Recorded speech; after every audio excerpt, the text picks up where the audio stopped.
Buena tarde, querido auditorio. El día de hoy me complace estar y dirigirme hacia ustedes con el tema Diabetes mellitus, teniendo como objetivo conocer o ampliar sus conocimientos sobre el tema, buscando bajo la aplicación de los conocimientos reducir los riesgos y por lo tanto lograr la prevención de la diabetes mellitus. Agradezco infinitamente a la firma MRCI, a la maestra Cecilia Pérez Cano, al doctor José Antonio Pérez Ramos, al doctor Francisco Marcos Campos Ambrosio, al maestro Juan Manuel Carreño Guzmán y al área de recursos humanos por la oportunidad que me brindan para estar frente a ustedes y poder crear este vínculo de bienestar. La diabetes mellitus es una enfermedad en la que existe un conjunto de trastornos metabólicos, es decir, alteraciones en el cuerpo para transformar los alimentos y las bebidas en energía. Cuando esos trastornos o alteraciones ocurren, es posible que se tenga demasiada o muy pocas sustancias que el cuerpo necesita para nutrirse y mantenerse saludables. En la diabetes se tiene demasiadas. Existe un problema de acumulación, sí, acumulación de azúcar en la sangre, que finalmente se va a caracterizar por niveles elevados de azúcar o glucosa en la sangre. Esto debido a la poca producción de insulina o a la ineficaz acción de esta insulina producida por el páncreas. Para una adecuada comprensión, es importante saber que el páncreas es un órgano que forma parte de nuestro cuerpo. Se encuentra en el abdomen, detrás del estómago. Tiene dos funciones principales. Una función exócrina que participa directamente en el proceso de la digestión y una función endocrina encargada de la producción de hormonas como la insulina, que actúa para reducir el azúcar en la sangre. Esto detrás de las comidas. Otra hormona que produce es el glucagón, que actúa para aumentar el azúcar en la sangre en caso necesario durante el ayuno. Esta regulación del azúcar en la sangre es fundamental para mantener los niveles adecuados y constantes de azúcar en la sangre y así los órganos claves como el cerebro, los pulmones, el hígado y los riñones puedan estar en armonía. La insulina, ¿qué es la insulina?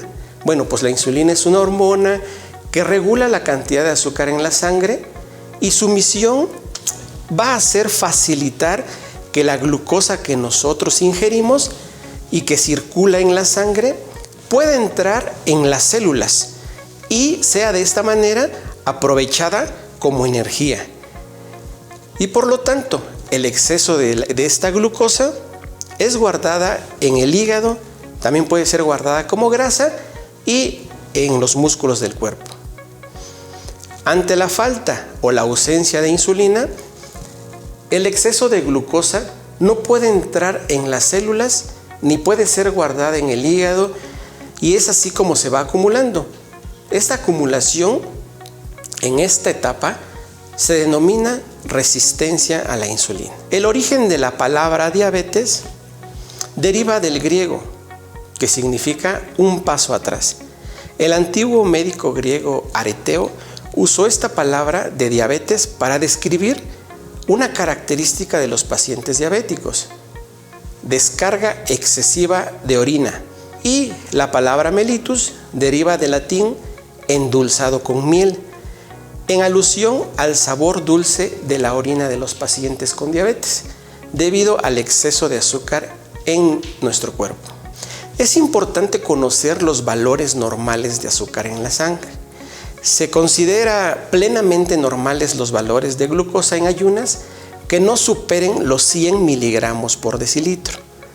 Es importante también saber que un nivel normal de glucosa en sangre va a variar de una persona en otra, dependiendo del sexo, dependiendo de la raza, dependiendo de la actividad física de la persona dependiendo de la ingesta de alimentos, etc. Entonces, va a variar de una persona en otra. Por eso se va a considerar un rango normal de glucosa en sangre de 70 a 99 miligramos por decilitro. Eso es un parámetro normal. Si alguno de nosotros nos hacemos una prueba de glucosa y estamos entre este rango de 70 a 99, podemos decir que tenemos una glucosa normal en nuestro cuerpo. Los valores entre 100 y 125 miligramos por decilitro nos estaría hablando ya de una glucosa alterada en la sangre. Y los valores de 126 miligramos por decilitro o más ya nos darían un diagnóstico de diabetes mellitus. Conocer estos valores nos ayudan mucho principalmente a identificar alteraciones en la glucosa en la sangre, ¿sí? Tenemos a nuestro alcance esta prueba, ya sea en un laboratorio, en una unidad médica rural, un centro de salud, una unidad médica familiar e incluso desde nuestro propio hogar. Identificando estas alteraciones en la glucosa, podemos recibir una atención médica de forma oportuna. Y hablando de recibir una atención médica, no precisamente estamos hablando de recibir ya un tratamiento farmacológico o con algún medicamento, ¿sí? Lo principal es que nosotros y todos ustedes tengamos la información de qué es la diabetes mellitus, la orientación, y muchas de las veces va encaminado a lograr tener cambios en los hábitos de vida, sobre todo en las etapas tempranas. Con estos cambios en los hábitos de vida, ¿sí?, conseguimos una regulación de la glucosa y muchas de las veces no es necesaria la administración de algún medicamento. En eso emana la importancia de una identificación temprana de las alteraciones de la glucosa. Teniendo ya este punto, pues es importante y nos va a ayudar a prevenir lo que es la diabetes mellitus, ¿sí? Con todos estos conocimientos, todas las acciones que podamos llevar en los cambios en los hábitos de vida, podemos llegar a prevenir la diabetes. En caso de que nosotros ya tengamos valores por arriba de los 126 miligramos por decilitro y ya tengamos el diagnóstico de un padecimiento de diabetes, pues nos va a ayudar a poder entrar en tratamiento farmacológico y poder tener una diabetes mellitus controlada, ¿sí? Secundario a esto, podemos también prevenir complicaciones graves propias de la enfermedad, como son la ceguera, la falla renal crónica, la enfermedad cardíaca, etc. Ya que demasiada azúcar en la sangre pues va a dañar nuestros vasos sanguíneos, lo que va a dificultar que la sangre fluya por todo nuestro cuerpo y podamos tener complicaciones graves. Y en conclusión, conocer estos valores nos ayudará a conocer y cuidar nuestra salud. Es importante también conocer los riesgos para la diabetes mellitus, ¿no? Ya que de ahí emana pues el que podamos desarrollarla o el que podamos prevenirla. Principalmente, una mala nutrición va a ser el inicio de que nosotros podamos tener alteraciones en la glucosa. Una vida sedentaria, que no practiquemos ninguna actividad física, y la vida de hoy nos lleva mucho a pegarnos a eso, ¿no? El pasar grandes tiempos en las oficinas, con los sueños de lograr obtener recursos materiales, económicos, nos lleva a trabajar más horas y tener una vida sedentaria. Seguido de estos dos puntos viene el sobrepeso, ¿no? Si no es controlado, vamos a caer en un grado de obesidad. También el tener 45 años o más no es propio de la edad, pero sí es el rango de edad en el que tenemos más pacientes ya diagnosticados con diabetes, ¿sí? Tener padres o hermanos con diabetes, ¿sí?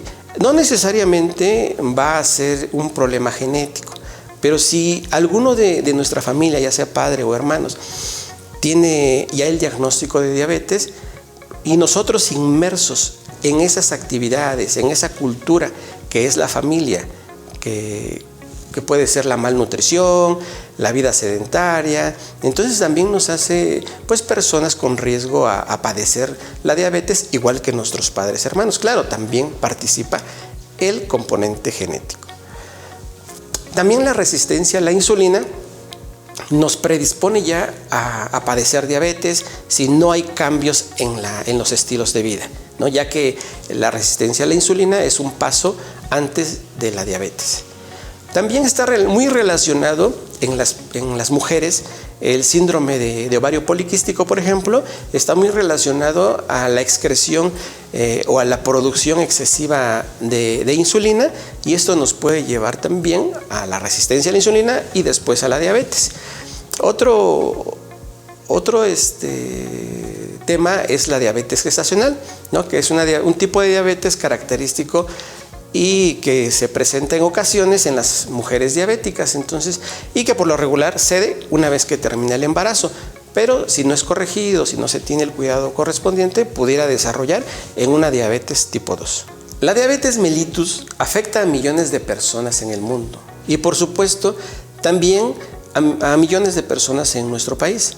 Los nuevos casos de enfermos por diabetes mellitus no han podido ser controlados desafortunadamente, ni mucho menos disminuidos, y sus cifras continúan en aumento. Se ha convertido entonces en un problema de salud pública. Entendamos por problema de salud pública una situación negativa que afecta a la salud y el bienestar de las personas, de una comunidad, de una población y un entorno familiar, por supuesto. La diabetes no solo afecta la calidad de vida de quienes la padecen, también tiene un gran efecto e impacto en la vida de las personas que los rodean, ya que existen en el paciente variaciones en el estado emocional.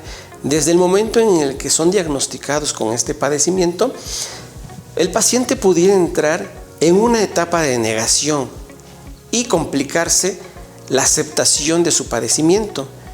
También pudiera haber preocupación, miedo, tristeza, depresión, repercutiendo así en el entorno familiar, ya que ninguna persona está preparada para recibir algún diagnóstico como este, a pesar de que la diabetes mellitus es una enfermedad en la cual nosotros vamos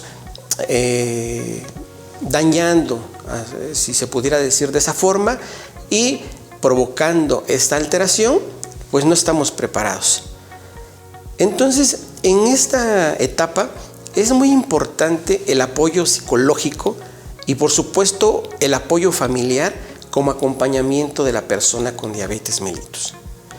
En la sociedad y en el sistema de salud también hay afectaciones, por ejemplo, en la economía, con gastos excesivos en tratamientos para control de la diabetes mellitus. Se estima que la diabetes mellitus afecta a 537 millones de personas en todo el mundo. En México, en el año 2021, más del 18% de la población mexicana vivía con diabetes, es decir, afectaba cerca de 14.6 millones de personas. En el año 2022 hubo 476.600 nuevos casos de diabetes mellitus. La diabetes mellitus forma parte entonces de las 20 principales enfermedades de México. Se estima que hay un alto porcentaje de personas que padece diabetes mellitus, pero que aún no ha sido diagnosticada. ¿Qué quiere decir? Que no lo saben, que lo sospechan y por miedo a que les digan que tienen diabetes mellitus, pues hay esa resistencia o negación. No se da el seguimiento oportuno y adecuado por el paciente ni por el médico tratante. Es más, hay personas que ni siquiera acuden al médico y por lo tanto no han recibido ningún tipo de tratamiento y pueden estar sujetos a complicaciones más tempranas. En la población mexicana La diabetes mellitus ha dejado una profunda huella en la salud de nuestro país y una ausencia desgarradora en nuestras familias.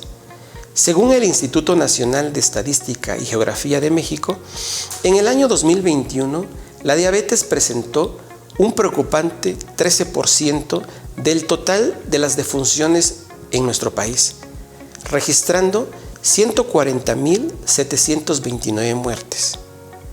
En el año 2022 se registraron 115.025 muertes en personas con diabetes, destacando el fallecimiento de 34 niños y 230 adolescentes por diabetes mellitus. Es preocupante, ¿no? Por eso me es necesario que ustedes conozcan un poquito más de la historia de la diabetes, ¿sí? En el año 1679, Thomas Willis hizo una descripción magistral de la diabetes mellitus, quedando desde entonces reconocida por sus síntomas como entidad clínica. Fue él quien, refiriéndose al sabor dulce de la orina, le dio el nombre de diabetes mellitus, que es sabor a miel. Entonces, imagínense, desde 1679 ya se tenía conocimiento de los síntomas de esta enfermedad. Alrededor del siglo XVI, Matthew Dobson, médico inglés, después de tratar a un pequeño grupo de pacientes con diabetes, informó que estos pacientes tenían azúcar en la sangre y en la orina, y por lo tanto describió algunos de los síntomas de la diabetes. Thomas Cowell, en 1788, describió que la diabetes mellitus tenía su origen en el páncreas. Consiguió mejorías notables en un grupo de personas con diabetes con un régimen rico en proteínas y grasas y limitado en carbohidratos. Él sugirió desde ese año, desde 1788, que los pacientes con diabetes presentaban una mejoría importante con una dieta limitada en este grupo de alimentos, que son los hidratos de carbono. Entonces, en la segunda mitad del siglo XIX, el gran clínico francés Bouchard señaló la importancia de la obesidad y de la vida sedentaria en el origen de la diabetes y marcó las normas para el tratamiento dietético, basándolo en la restricción de los hidratos de carbono y en el bajo valor calórico de la dieta. Oskar Mikowski y Joseph von Mering, tratando de averiguar cuál era el origen de la diabetes y si el páncreas era necesario para la vida, pancreatectomizaron a un perro. Así es, retiraron el páncreas a un perro para verificar esta situación. Después de la operación, ambos investigadores observaron que el perro mostraba todos los síntomas de una severa diabetes. De esta manera, quedó demostrado que el páncreas es necesario para regular los niveles de glucosa en la sangre. Existen criterios para diagnosticar a las personas con diabetes, ¿sí? Criterios definidos por la Asociación Americana de Diabetes y la Organización Mundial de la Salud, por lo cual son criterios importantes para que nosotros los médicos de esta forma podamos dar el seguimiento con nuestros pacientes.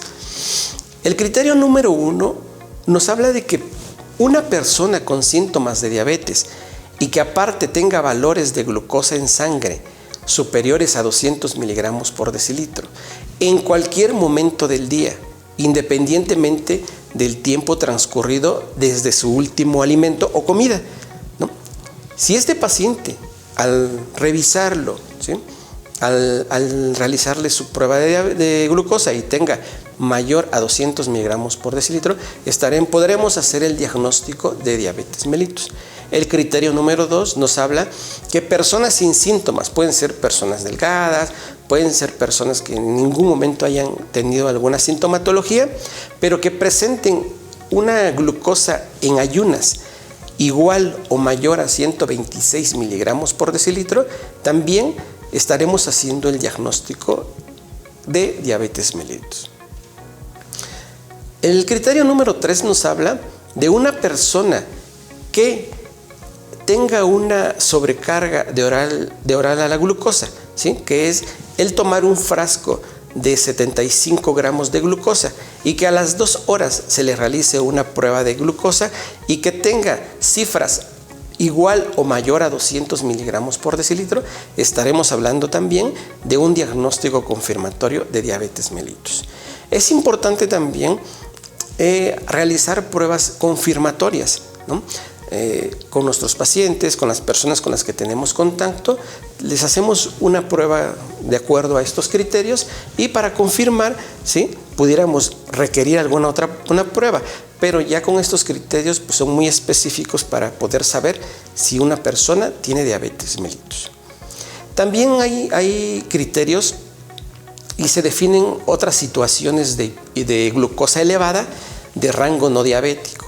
Por ejemplo, hay personas que al hacerse su prueba de glucosa en ayunas y tengan una cifra de 100 miligramos por decilitro a 125, son personas que ya tienen alteraciones en su glucosa en la sangre, pero no podemos hacer un diagnóstico de diabetes.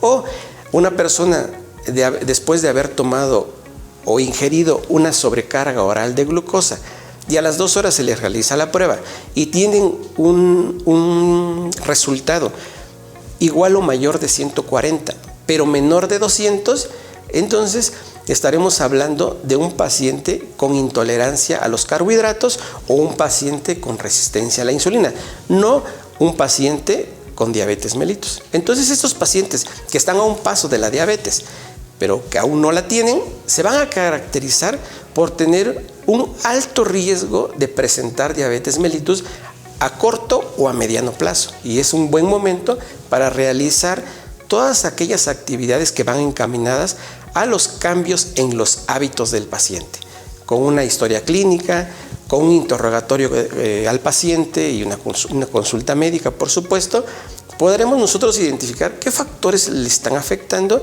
y qué factores tenemos que cambiar de inmediato. Entre la Asociación Americana de Diabetes y la Organización Mundial de la Salud existen algunas diferencias o discrepancias. Mientras la Asociación Americana de Diabetes recomienda la utilización de la glucosa en ayunas como una prueba diagnóstica, la Organización Mundial de la Salud aconseja seguir utilizando el valor de la glucosa a las 2 horas con una sobrecarga oral de glucosa. Eso ya va a tener un criterio médico, ¿sí? Porque si nosotros tenemos una glucosa en ayunas arriba de 200, 250, 300, ya no es necesaria una sobrecarga oral a la glucosa. Ya es muy evidente que existe alteraciones que ya nos dan un diagnóstico de diabetes mellitus. Pero sin embargo, esos pacientes que tienen una glucosa de 105, 110 miligramos por decilitro, sí es importante la prueba de sobrecarga oral a la glucosa, porque esta prueba ya nos pudiera confirmar si el paciente tiene una resistencia a la insulina o el paciente ya tiene un diagnóstico de diabetes. Entonces es importante no solo utilizar una prueba, ¿no? Ya que utilizar una sola prueba de ayuno significaría a lo mejor no diagnosticar a casi la mitad de los pacientes con diabetes y a muy pocos pacientes con intolerancia a los carbohidratos. Ello nos permitirá también una detección e intervención precoz, oportuna, ya que no hay que olvidar, querido auditorio, que la diabetes mellitus tipo 2 no es solo un trastorno de la glucosa, sino además un factor de riesgo cardiovascular. Es importante conocer los síntomas de una persona con diabetes mellitus, ¿no? Una de las más frecuentes son las ganas frecuentes de orinar. También un aumento en la sed, un dolor de cabeza, cansancio, sueño, visión borrosa, boca y piel seca, hambre constante y ya a lo mejor en una etapa subsecuente podría tener el paciente una pérdida de peso importante, de acuerdo a la deshidratación que tienen en esta etapa. Sí es importante también que todos sepamos que hay algunas personas con alteraciones de glucosa o inclusive con diabetes que pueden ser asintomáticas. Por eso no nos podemos basar y apegar a todos estos síntomas para saber si una persona tiene o no diabetes, ¿sí? Porque algunas personas también, pues en aquella parte que entra la negación, pues dicen, no, si yo no siento nada, no tengo nada, entonces yo no estoy enfermo, ¿no? Es por eso que, de acuerdo a que hay pacientes o personas que no tienen síntomas, es indispensable realizar pruebas de manera recurrente o de manera periódica. Es importante que de forma anual nos realicemos pruebas de glucosa en ayunas, ¿no? Y personas que tienen familiares, padres, hermanos, o tienen obesidad, tienen sobrepeso, es importante realizar pruebas de glucosa cada 6 meses. Tenemos también tipos de diabetes. Tenemos 4 tipos de diabetes. La diabetes tipo 1, que se considera una diabetes de tipo autoinmune y que corresponde al 5% de la población con diabetes mellitus. Aquí en este tipo de diabetes, el sistema inmunológico del cuerpo va a producir suficientes anticuerpos, los cuales pueden atacar y destruir las células beta del páncreas, que son las que liberan y producen la insulina. Como resultado, entonces, hay una deficiencia absoluta de la hormona, de la insulina, claro, lo que significa que el cuerpo no pueda producirla. Generalmente se va a diagnosticar en la infancia o en la adolescencia y a menudo se va a denominar diabetes juvenil, pero su nombre correcto es diabetes mellitus tipo 1. Su tratamiento principal implica la administración diaria de insulina. Veamos también a la insulina como una alternativa de tratamiento, como una alternativa segura, tolerable, ¿no? Ya que también se han hecho por años infinidad de estudios para liberar, aislar y purificar la insulina que se ocupa como un fármaco en el tratamiento de este tipo de diabetes. Y como hace un momento lo veíamos en el año 2022, que hubo 34 muertes de niños y 230 muertes en adolescentes, muy seguramente pudo haber sido que padecían diabetes mellitus tipo 2, no fueron diagnosticados, no fueron tratados y por ello las complicaciones que los llevaron a la muerte. La diabetes tipo 2 es una diabetes encaminada o apegada a los malos hábitos, como ya lo veíamos. Entonces este tipo de diabetes representa del 90 al 95% de la población con diabetes mellitus. En este tipo de diabetes el cuerpo no utiliza eficazmente la insulina que produce, ¿no? Llevándonos a un cuadro de resistencia a la insulina. También puede suceder que no produzca suficiente insulina para satisfacer las necesidades del cuerpo, ya que nosotros al ingerir la glucosa y llevarla dentro de nuestro cuerpo, el páncreas va a liberar insulina y esta insulina va a servir como una llave que abre a la célula para que la glucosa pueda entrar a su interior, ¿sí? Pero si el consumo de glucosa es mayor, entonces vamos a entrar en esta dinámica en donde la insulina no va a ser suficiente, estrechamente relacionada con factores como la obesidad, el sedentarismo y, claro, la genética también. La diabetes mellitus gestacional está apegada a una hormona de nombre lactógeno placentario. Este tipo de diabetes se produce durante el embarazo. Sucede cuando una mujer previamente no tenía diabetes o no tenía glucosa elevada en la sangre, desarrolla niveles elevados de esta glucosa en sangre y por lo general va a desaparecer una vez que se da por terminado el embarazo por medio del parto. Existen otra entidad que se denomina otros tipos de diabetes. Estas van a estar asociadas a enfermedades endocrinas. Por ejemplo, el síndrome de Cushing. En esta enfermedad se va a elevar el cortisol. El cortisol está liberado o está generado en momentos o episodios de estrés. Puede ser también en momentos de inflamación, en momentos de ayuno prolongado. Entonces, en esta enfermedad, como es el síndrome de Cushing, el cortisol se va a elevar. Entonces, el cortisol lo que va a hacer es incrementar la glucosa en la sangre y a lo largo de meses nos va a llevar a una diabetes mellitus. También está, en esta entidad entra, por ejemplo, la diabetes asociada a medicamentos. En enfermedades, por ejemplo, como el lupus eritematoso sistémico, se debe tratar o se trata con la aplicación de esteroides. El principal es la prednisona. Esta prednisona es un esteroide, los cuales su efecto secundario va a ser la elevación de la glucosa en la sangre.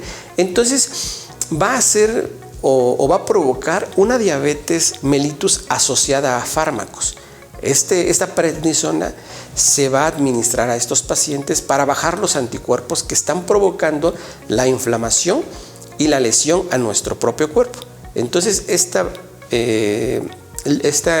patología, como es el lupus, va a ser condicionada por medicamento. En esta entidad también existen, por ejemplo, la diabetes mellitus provocada por traumatismos. Ejemplo, en un accidente automovilístico en donde haya un traumatismo que lleve a la persona a la lesión del páncreas y que por consiguiente a esto el páncreas ya no funcione bien, ya no produzca células beta y estas células beta ya no produzca la insulina, entonces nos va a llevar a corto o a mediano plazo a un problema de diabetes mellitus, pero no es provocado por todas las entidades que ya vimos, sino es una entidad asociada a traumatismos. Es importante conocer las complicaciones a largo plazo de la diabetes mellitus, ¿sí? Algunas de las principales pues son las enfermedades cardíacas y que han llevado a el fallecimiento de muchas personas que padecen diabetes. Estas enfermedades cardíacas o del corazón pues van a desarrollar algún infarto al miocardio. También existen enfermedades cerebrales, las cuales nos van a desarrollar derrames, infartos cerebrales. También va a haber daños en la visión, lo cual nos va a provocar ceguera. Va a haber enfermedades renales, las cuales ya no van a permitir que los riñones lleven a cabo una purificación de toda la sangre que tenemos en nuestro organismo, ya no excreten, ya no liberen o saquen por medio de la orina todas aquellas sustancias que ya no son útiles para nuestro cuerpo y pudieran provocar lesiones, pudieran provocar alteraciones en la presión arterial, pudieran provocar anemia, ya que no van a producir la eritropoyetina. Entonces son pacientes que van a tener lesiones renales y que pueden tener también otras patologías que van de la mano. También otra complicación muy común que se ve en los hospitales está dada por la mala circulación en las extremidades y que va a conducir a amputaciones por estas situaciones. Es importante entonces platicar acerca del tratamiento de la diabetes. Para que el tratamiento tenga un buen resultado, pues principalmente es que el paciente quiera mejorar su calidad de vida, que el paciente quiera apegarse al tratamiento, porque si el paciente no lo desea así, va a ser muy difícil, ¿sí? Entonces, lo primero es establecerse en un plan de nutrición saludable, adoptar un programa de acondicionamiento físico. Estos dos son sumamente importantes e incluso podría yo decir que los más importantes, ya que, como lo veíamos hace un momento, la destrucción o la utilización de la glucosa, pues está encaminada en que el cuerpo utilice la energía que la glucosa puede producir. Entonces, si nosotros, un ejemplo, si nosotros tenemos 10 unidades de glucosa en la sangre y tenemos 5 células, entonces la insulina lo que va a hacer es meter estas 5 unidades de glucosa a las 5 células. Si nosotros no utilizamos esa energía, si nosotros no tenemos ninguna actividad física y no utilizamos la glucosa, pues así se va a quedar con 5 unidades de reserva de glucosa. Sin embargo, si nosotros hacemos una actividad física y utilizamos esa energía, la célula va a necesitar más glucosa para producir más energía. Entonces, esas 5 unidades que había ahí de glucosa van a ingresar nuevamente a la célula, y de esa manera vamos a utilizar la glucosa y vamos a disminuirla, ¿sí? Entonces, la otra parte del tratamiento pues es el apegarse al tratamiento farmacológico, ¿sí? Pero si nosotros no nos apegamos al tratamiento farmacológico, no tomamos nuestro medicamento y no tenemos una nutrición saludable, seguimos con la ingesta de glucosa o de azúcares, de carbohidratos, no tenemos una actividad física de forma regular, entonces va a ser muy difícil, porque no estamos llevando a cabo ningún tratamiento de forma oportuna y eficaz. Entonces, esta parte de la nutrición saludable, el adoptar un programa de acondicionamiento físico, y en casos necesarios, cuando haya tratamiento farmacológico o medicamentos, sí tenemos que cumplirlos al 100%. La otra es la administración de insulina en caso requerido, ¿sí? No todos los pacientes van a necesitar la insulina, o no todos los pacientes van a ser candidatos a la administración de insulina. De primera línea se va a indicar el tratamiento farmacológico o la ingesta de medicamento, y su médico va a valorar en algún momento del tiempo que lleve con la diabetes la administración de insulina. También es importante controlar otros factores de riesgo cardiovascular, por ejemplo, el control de la hipertensión, el control del colesterol, y ya que esto va a mejorar la esperanza de vida del paciente. También es importante, dentro del tratamiento, contar con valoraciones y exámenes oftalmológicos, acompañamiento psicológico muy importante, con un terapeuta cognitivo-conductual, ya que muchas de las ocasiones los seres humanos tenemos la intención de cambiar, tenemos la intención de entrar en un estado de disciplina, y nos cuesta mucho trabajo. Entonces, la terapia cognitivo-conductual va a ser de mucha ayuda para que lo que nosotros queramos, lo que nosotros deseemos y pensemos, lo llevemos a la conducta. También es muy importante tener un grupo de autoayuda.